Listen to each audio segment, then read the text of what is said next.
le porte-avions le plus grand et le plus avancé en opération.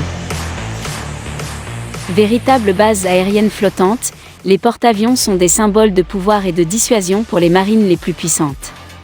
Souvent au centre des stratégies navales, ils confèrent une capacité de projection inégalée, partout sur le globe. À l'instar des sous-marins, les premiers porte-aéronefs ont été développés au début du siècle dernier. Dans son ouvrage « L'aviation militaire », publié en 1909, l'inventeur français Clément Ader estime qu'un bateau porte-avions devient indispensable. Ces navires seront construits selon un plan très différent de celui qui est actuellement utilisé. Tout d'abord, le pont sera débarrassé de tous les obstacles. Il sera plat, aussi large que possible sans compromettre les lignes nautiques de la coque, et il ressemblera à un terrain d'atterrissage, imaginait alors l'ingénieur. On dénombre aujourd'hui 44 porte-aéronefs en circulation, en intégrant les porte-hélicoptères, déployés par seulement 14 marines à l'international. À eux seuls, les États-Unis possèdent pas moins de 11 porte-avions à propulsion nucléaire, de loin la plus importante flotte de la planète. La superficie cumulée des ponts des bâtiments américains est plus de 2 fois supérieure à celle de tous les autres porte-avions réunis.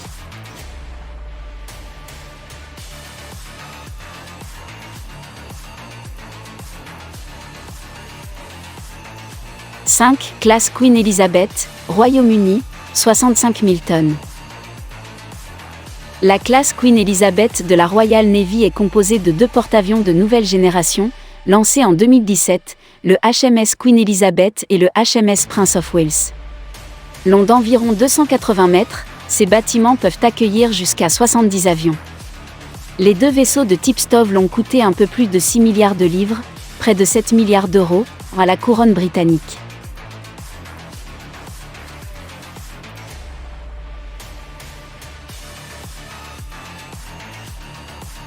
« 4. Amiral Kuznetsov, Russie, 66 600 tonnes. Opérationnel depuis 1995, l'amiral Kuznetsov est le seul porte-avions de la flotte russe encore en activité. Ce bâtiment de type Stobar dispose d'un pont de 302 mètres, capable d'accueillir 24 avions et hélicoptères. Près de 2000 marins et aviateurs peuvent y séjourner.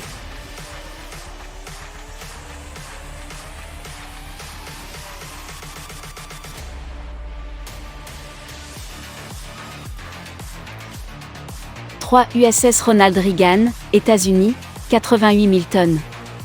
L'USS Ronald Reagan fait partie de l'armada de 11 porte-avions à propulsion nucléaire que comptent les États-Unis. Le chantier de ce bâtiment de type Catobar a duré 7 ans, entre 1994 et 2001. Il finalement été mis en service en 2003. Long de plus de 330 mètres, il peut accueillir plus de 5500 marins et effectifs aériens. Affilié depuis 2015 à la base navale de Yokosuka, au Japon, il embarque 77 avions de chasse. 2. USS George H. W. Bush, États-Unis, 98 000 tonnes. Dernier né de la classe Nimitz, l'USS George H. W. Bush est un bâtiment similaire à l'USS Ronald Reagan. Opérationnel depuis 2009, il a coûté 6,2 milliards de dollars, environ 5,1 milliards d'euros, et peut accueillir environ 6 000 membres d'équipage, qui peuvent disposer, pour l'anecdote, de 423 toilettes. Jusqu'à 90 avions peuvent prendre place sur son pont de 330 mètres. Un USS Gerald R. Ford, États-Unis, 112 000 tonnes. Enfin, la palme du plus gros porte-avions du monde revient à l'USS Gerald R. Ford, mis en service en 2020.